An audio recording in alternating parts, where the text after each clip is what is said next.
in place to ensure that not only the issues are resolved, but every other issues that are precipitating anger in the land are addressed. Thank you.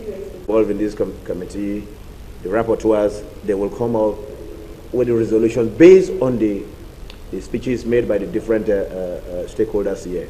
And then we can harmonize our position together. But I can tell, listen, that there's no war of Ijaw people against the government of our nation, the federal government. But we are not pleased by the actions of one man in the federal government. And the call is for the government to tame the actions of the FCD minister.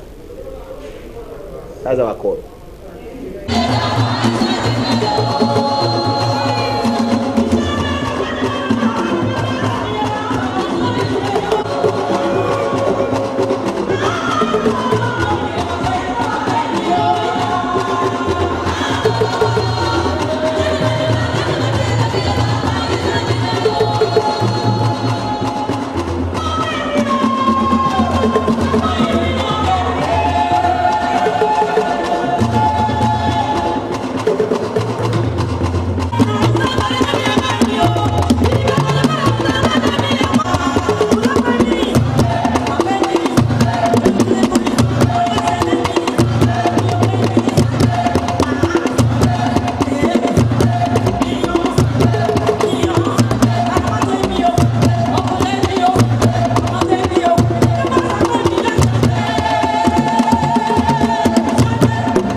We have answered. Ah, Calabarié, Calabarié, Cabanama, Tomie Mimo.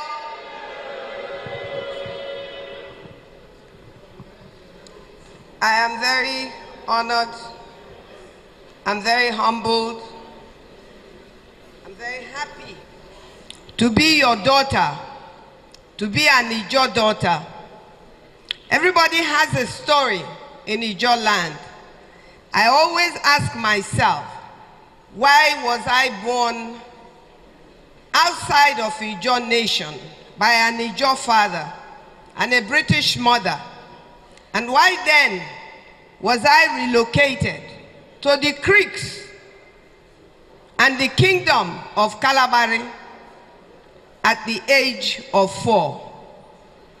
I realize now that it's because of all of us, and I'm proud to be an Ijaw daughter. I've been given a topic that even the president and our governor has touched elaborately on. I forgot. May I please stand on the elaborate protocol that our governor has set. I want to very quickly and briefly share with you what I have penned down. Ijaw Nation, our survival is not about anyone else but Ijaw people. Before us, that is yesterday, before us, our forefathers fought for our rights, our pride as a people. Our forefathers, such as King Koko of Nembe, King Jaja of Opobo, and so many, fought against the colonial British Empire for us and our descendants. All the people seated here today, these forefathers fought for you. They saw what we are going through today.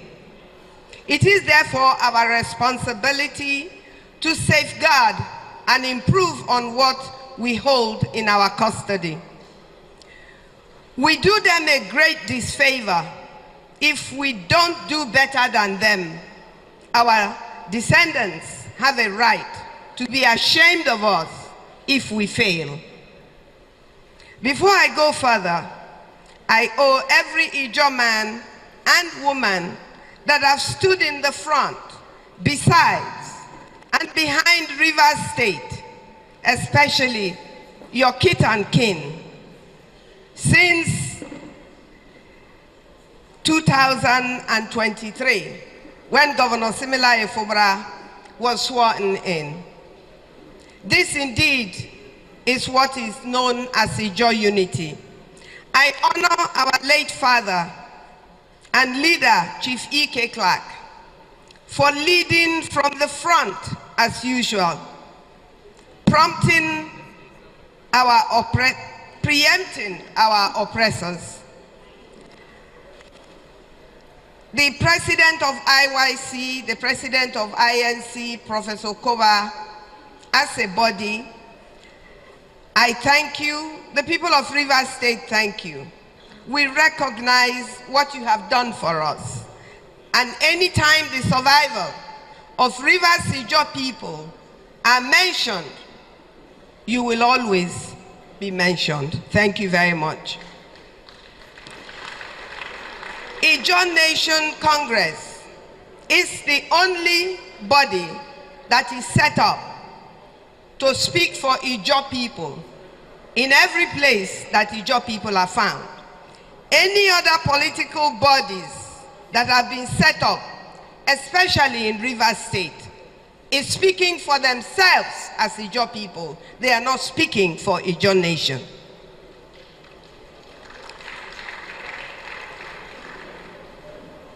Whether Ijaws are, wherever Ijaws are, it is our right to identify, promote, and defend Ijaw. It is our responsibility to defend the Ijaw Nation. Since independence of 1960, the disdain and plan to diminish the Ijaw people as a people in our creeks, our mangroves, our swamps, and our lands have been the systemic desires of some of our fellow Nigerians. I always recall what our great Ijaw son, late Oronto Douglas, used to say. He used to say, we are Ijaws. We will not beg to be Nigerians because we are Ijaws. We were in our creeks, mangroves, swamps, and lands when the British, my mother's people, and others came with their greed, corruption, and oppression to us. Nobody can discover a people that already exists in their land before you came. Therefore, Ijaw people were not found.